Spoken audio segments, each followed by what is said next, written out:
René Bousquet, c'est l'un des principaux collaborateurs du régime de Vichy, qui a organisé entre autres la rafle du Veldiv, qui a été acquitté après-guerre et qui est même devenu un riche homme d'affaires menant une vie paisible. Comment une telle injustice a pu se produire? Mets ton masque et ton tuba et plongeons ensemble dans cette histoire de la Seconde Guerre mondiale. L'histoire de René Bousquet commence vraiment en 1930 quand à seulement 20 ans, il arrive à sauver plusieurs dizaines de personnes après de terribles inondations dans le sud-ouest. Il reçoit alors du président Doumergue le titre de chevalier de la Légion d'honneur et il est couvert de gloire en devenant du jour au lendemain un héros national.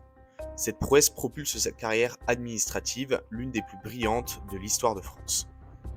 Il enchaîne les postes à responsabilité jusqu'à devenir en septembre 1940, après l'armistice et lors du début de l'occupation, préfet de la Marne. En tant que préfet, René Bousquet est par définition obligé d'échanger et de collaborer avec les Allemands, la Marne étant en territoire occupé, et il semble qu'à cette époque, il ait adopté quasiment une position de résistant à l'occupant nazi. Il aurait permis d'éviter des sanctions à la population et aurait fait trafiquer les statistiques de la région pour limiter les impositions allemandes.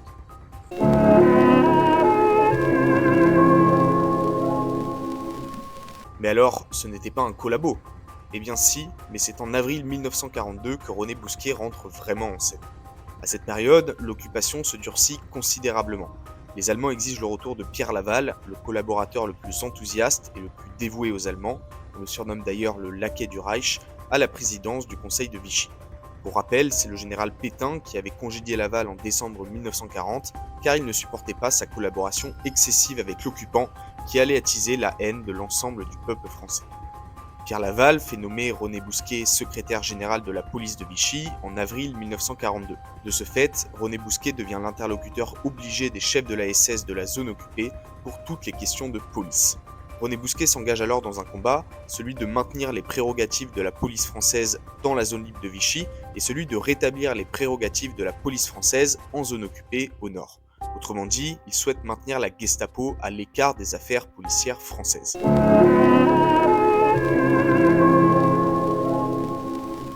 Pour arriver à son objectif de rétablir l'autorité de la police, il est prêt à tout. L'année 1942 est l'année où les Allemands décident d'organiser de grandes rafles de juifs sur le territoire français. René Bousquet, comme une preuve de bonne volonté, propose alors d'ajouter, en plus des juifs étrangers de la zone occupée, également les juifs étrangers de la zone libre au sud, plus précisément tous les juifs entrés sur le territoire depuis le 1er janvier 1936, qui sont déjà parqués dans des camps.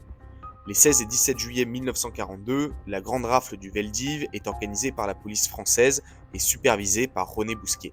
Et jusqu'à la fin de l'année 1942, d'autres rafles seront organisées, notamment en zone sud, ce qui provoquera une indignation générale de la population française. Le 8 août 1942, René Bousquet arrive à ses fins en réussissant à signer les accords dits Aubergue-Bousquet qui rétablissent l'autonomie et l'autorité de la police française, théoriquement seulement. Car ces accords sont immédiatement violés par Karl Aubergue. Dès le 11 août 1942, 93 otages sont fusillés à la suite d'un attentat. Il apparaît alors que l'autonomie de la police française, prétendument concédée par l'Allemagne, n'est qu'une illusion et que la SS continue de conserver tous ses droits. À partir de 1943, les autorités allemandes souhaitent désormais déporter des juifs français, ce qui représente la ligne rouge pour le régime de Vichy.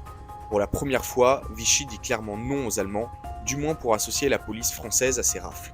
Qu'on soit bien clair, les hommes de Vichy disent non, pas parce qu'ils font preuve d'une certaine humanité, mais parce qu'ils se sont mis à dos le peuple français qui a été profondément indigné par les rafles de 1942. Parallèlement, la résistance prend une autre dimension cette année-là et devient de plus en plus difficile à mater. Les maquis se multiplient, les problèmes s'accumulent, Bousquet commence à perdre la confiance des Allemands. À cette période, René Bousquet commence alors à avoir des premiers contacts avec la résistance.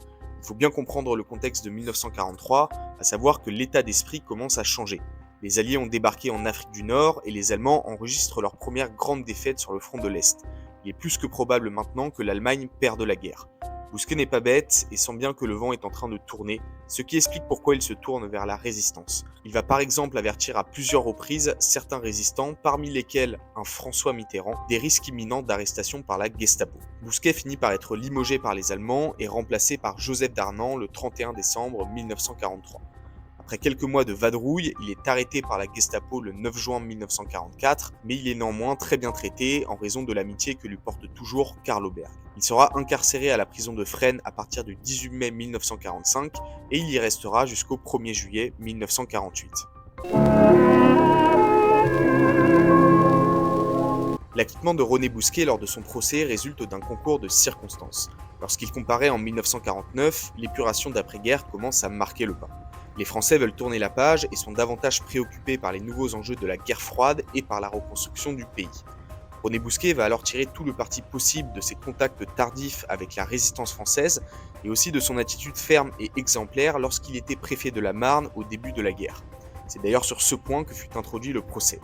Il y avait finalement dans le dossier d'accusation plus d'éléments à mettre au crédit de Bousquet que d'éléments à charge contre lui, et on rapporte aussi que le ton du procureur était modéré, voire même complaisant à l'égard de l'accusé. Bousquet est condamné à 5 ans de dégradation civique, mais cette peine est essentiellement symbolique et complètement dérisoire face à la portée de ses actes. René Bousquet est écarté pendant un temps de la fonction publique, il commence donc une carrière dans le privé à la Banque de l'Indochine. Il y fait une ascension remarquable et il gravit les échelons jusqu'à en devenir directeur adjoint en 1960. René Bousquet devient aussi à cette époque une personnalité dans le monde politique et le monde des affaires. Il est en contact avec François Mitterrand, qui l'avait protégé sous l'occupation quand Mitterrand menait des actions de résistance. C'est à la fin des années 80 que son passé le rattrape. En 1989, plusieurs associations déposent une plainte contre René Bousquet pour crime contre l'humanité et un second procès se prépare alors. La justice ne sera néanmoins pas rendue car René Bousquet est assassiné par balle à son domicile parisien le 8 juin 1993. Il était alors âgé de 84 ans.